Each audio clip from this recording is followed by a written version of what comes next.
University of Pennsylvania চলোৱা এটা সমীক্ষাত গম পোৱা গ'ল যে ইণ্টাৰনেটত 12% কণ্টেণ্টেই পৰ্ণ আৰু অশ্লীল বস্তুৰে পৰিপূৰ্ণ হৈ আছে আৰু এইবোৰ ইজিলি আমাৰ হাতে হাতে এভেইলেবল হোৱা বাবে মেক্সিমাম ইউথে ইয়াৰ জালত পৰি গৈছে, যাৰ বাবে তেওঁলোকে প্ৰায়ৰিটি নিজৰ সপোনক দিয়াৰ সলনি এণ্টাৰটেইনমেণ্টকহে দিছে।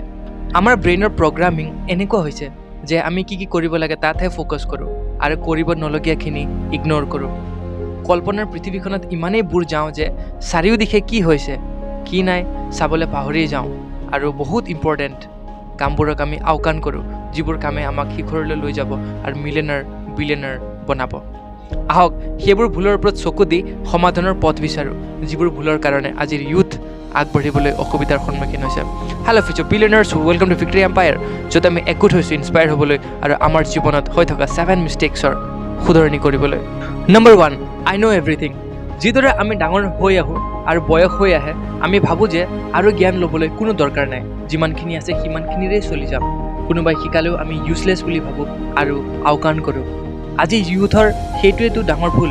সেই ভিডিঅ'টো বনাবলৈ মই প্ৰয়োজন বোধ কৰিলোঁ।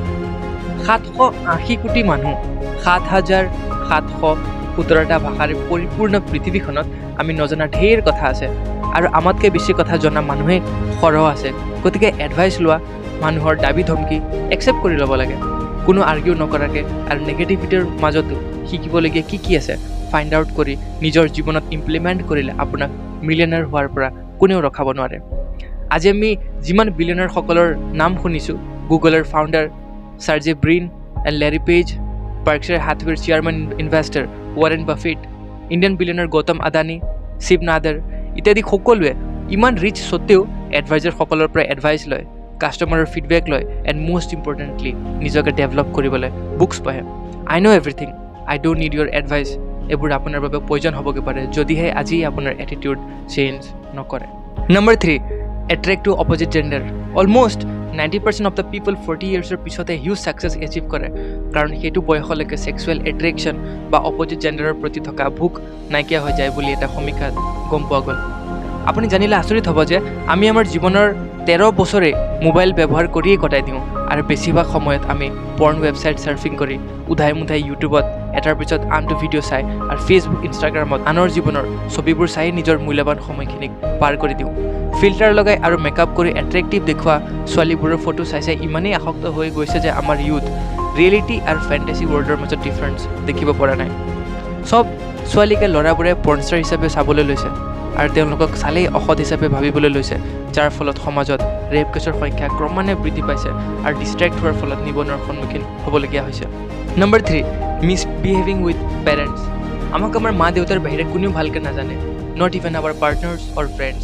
গতিকে যিবোৰ কথা আমাৰ দেউতাসকলে ক'লে শুনোতে অলপ টান লাগে আৰু বুজি পাওঁতে আমি এদিন নিজেই 2টা সন্তানৰ পিতৃ হওঁগৈ। গতিকে পলম যাতে হৈ নাযাওক, আমি তেওঁলোকৰ কথাবোৰ অমৃত হিচাপে পান কৰি ল'ব লাগে, কাৰণ মা দেউতা অশিক্ষিত হ'লেও আমাক ভালদৰে এনালিচিছ কৰিহে কথাবোৰ কয়। Number 4, marks is important. আমি সাধাৰণতে স্কুল কলেজত পোৱা মাৰ্কছ বহুত ইম্পৰ্টেণ্ট বুলি ভাবোঁ আৰু মাৰ্কছ বেছিকৈ পালে এক্সট্ৰা স্কিল ডেভেলপ নকৰোঁ আৰু মাৰ্কছ কম পালে জীৱনটো শেষ বুলি ভাবোঁ আৰু তাৰে পৰা আমাৰ জীৱনত দিক্কত পৰিস্থিতি ষ্টাৰ্ট হয়। নিজকে লোৱাৰ ষ্টেণ্ডাৰ্ড ফিল হয়, মেণ্টৰৰ পৰা শিকিবও নিবিচাৰোঁ, ফলত ৰাস্তা হেৰাই যাওঁ আৰু আনএমপ্লয়মেণ্টৰ জালত ফচি যাওঁ। মই এডভাইচ কৰোঁ নিউ জেনেৰেশ্যনৰ ইউথক যে মাৰ্কছ ভাল হওক বা নহওক, স্কিল এটা ডেভেলপ কৰি ল'ব লাগে, যুৱক হওক বা যুৱতীয়ে হওক, যাতে সেই স্কিলটোৱে এদিন মানি জেনেৰেট কৰি দিয়ে আপোনাৰ জীৱনত, যিবোৰ সফল ব্যক্তিসকলে কৰে। এবাৰ ভাবকচোন, গুড মৰ্ণিঙৰ পৰা গুড নাইটলৈকে কিমান প্ৰডাক্টছ আমি ব্যৱহাৰ কৰি আছোঁ। Toothbrush, toothpaste, slipper, shoe, clothes, pen paper, মচলা, কেণ্ডেল, এটচেট্ৰা এটচেট্ৰা। এইবোৰক লৈ আমি মেনুফেকচাৰিং বিজনেছ ষ্টাৰ্ট কৰিব পাৰোঁ, অনলাইন কোৰ্চ পাৰ্চেছ কৰি, and there are thousands of things to do. Skill develop কৰি সমৰ্থৱান হ'ম বুলি যদি ভাবিছে, অনলাইন আৰ্নিং কোৰ্চ এটা পাৰ্চেছ কৰিব পাৰে, য'ত long term huge profit earn কৰিব পাৰিব আৰু কেইবা হাজাৰ লোকে স্বাৱলম্বী হৈছে। লিংক ডিছক্ৰিপশ্যনত আছে। নম্বৰ 5, ইন এ ৰং ৰিলেশ্যনশ্বিপ। ল'ৰা বা ছোৱালীজনী আপোনাৰ ভাল লাগিল, প্ৰেম হ'ল, দুয়োৰে সন্মতিমতে সম্বন্ধত বান্ধ খালে, 4 মাহ ভালকেই গ'ল, তাৰপিছত শাৰীৰিকভাৱে ওচৰ চপাৰ পিছত সংঘাত আৰম্ভ হৈ গ'ল। আগতে যিদৰে মনটো ভাল লগা আছিলে, আজিকালি অশান্তিৰে পৰিপূৰ্ণ হ'ল, কথা নোহোৱা হ'ল, তুমি কোৱা, একো নকলেও ফোনটো কাণত লগাই ৰাখা, এণ্ড দেন থাৰ্ড পাৰ্চনৰ এণ্ট্ৰি, ফাইনেলি ব্ৰেকআপ। তাৰপিছতে নিজকে চম্ভালিব নোৱাৰি নিচাত আসক্ত হোৱা আৰু এটা ভুল ধাৰণা লোৱা যে নিচা কৰিলে পাহৰিব পাৰিম পাৰ্টনাৰগৰাকী, আকৌ বাৰে বাৰে কল মেছেজেছ কৰি ইৰিটেট কৰা এটচেট্ৰা এটচেট্ৰা। সেইবাবে try to find humble partner আৰু যিয়ে নিজৰ গ'লছক লৈ চিৰিয়াছ থাকে আৰু আপোনাকো ভাল পথত চলিবলৈ যাতে শিকায়। 6 and most important, pleasing others. মাজনিশা 12টা বজাতে বাৰ্থডে উইচ কৰা আৰু ছাৰপ্ৰাইজ পাৰ্টি অৰ্গেনাইজ কৰা, কাৰোবাৰ বিয়া বুলি নতুন কাপোৰ কিনা, নিজৰ কামলৈ ধ্যান নিদি যিয়ে যি কয় আৰু য'ত লৈ যায় সকলোতে সন্মতি প্ৰকাশ কৰা যাতে তেওঁলোকে বেয়া নাপায়। ফলত আমি ঢেৰ মূল্যৱান কামৰ পৰা আঁতৰি আহোঁ। দামী দামী গিফ্টছ দি আমি ভাবোঁ যে সম্বন্ধ ভালে থাকিব চিৰদিনলৈ। ইমপ্ৰেছ কৰিবলৈ নিজৰ ছেভিংছৰ মোনা খালী কৰা আৰু এইদৰে আনক হেপী ফিল কৰাওঁতে আমি নিজকে পাহৰি যাওঁ যে নিজৰ অস্তিত্বই বা কি। হোটেল ৰেষ্টুৰেণ্ট ফ্ৰেণ্ডছৰ লগত যাওঁ আৰু 600-700 বিল হ'লেও সংকোচ নকৰাকৈ পে' কৰি দিওঁ চবৰে। বছ হ'ব যোৱাটোৱেই আমি ভুল কৰোঁ। সম্বন্ধ আমি চৰিত্ৰ আৰু ব্যৱহাৰ যোগেদিহে ভালকৈ বজাই ৰাখিব পাৰোঁ। উপহাৰবোৰে কেৱল কিছু মিনিটৰ বাবেহে আপোনাক প্লেজাৰ দিব পাৰে, নিজকে উচ্চ খাপৰ ফিল কৰাব পাৰে, কিন্তু এইটো টেম্পৰেৰী। গতিকে সঁচা অৰ্থত যদি আপুনি কাৰোবাক সুখী আৰু সন্তুষ্ট কৰিব বিচাৰিছে, এটা চিম্পল ট্ৰিক ইমপ্লিমেণ্ট কৰক। তেওঁৰ প্ৰয়োজনখিনিয়ে কমাই দিয়ক। তেওঁ তেতিয়া আপোনাৰ পৰা একো এক্সপেক্ট নকৰিব আৰু তেওঁক সুখী কৰিবলৈ দৰকাৰ নপৰিব। আৰু আপুনি যিমান ভাবে সিমান আপোনাক কোনেও ইম্পৰ্টেণ্ট বুলি নাভাবে, সেইটো সদায় মনত ৰাখিব। Number 7, entertainment is priority. Social media এপছবোৰ যেতিয়া আপুনি ইনষ্টল কৰে নিজৰ মোবাইলত, তেতিয়া ন'টিফিকেশ্যনৰ চাউণ্ড আপুনি শুনি এক্সাইটেড হৈ যায় আৰু কোনোবাই লাইক কমেণ্ট কৰিছে নেকি, লাভ বা কেয়াৰ ৰিয়েক্ট দিছে নেকি বুলি ততাতৈয়াকৈ ফোনটো চেক কৰে। ধুনীয়া ফটো এটা আপলোড কৰিলে যেতিয়া বন্ধুবৰ্গৰ পৰা ৰেছপন্সবোৰ আহে, সেইবোৰে আমাৰ ব্ৰেইনত ডপামিন ৰিলিজ কৰে, যাৰ ফলত আমি সুখী অনুভৱ কৰোঁ।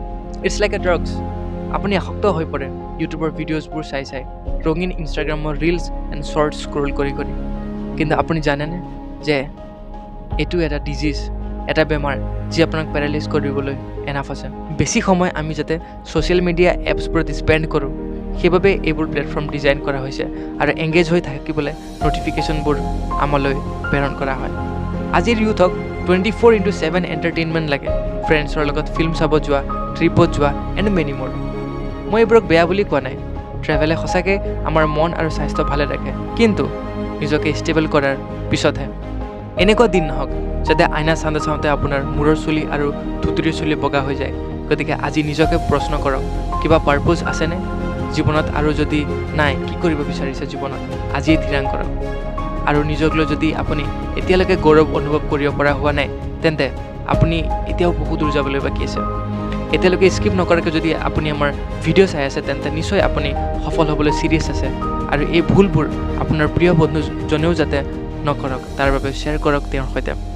ঘৰতে বহি ইনকাম কৰিব বিচাৰিলে এটা মূল্যৱান 100% জেনুইন কোৰ্ছ পাৰ্চেছ কৰিব পাৰে। লিংক ডিছক্ৰিপশ্যনত আছে। আজিলৈ ইমানেই, আকৌ লগ পোৱাৰ আশাৰে। ধন্যবাদ।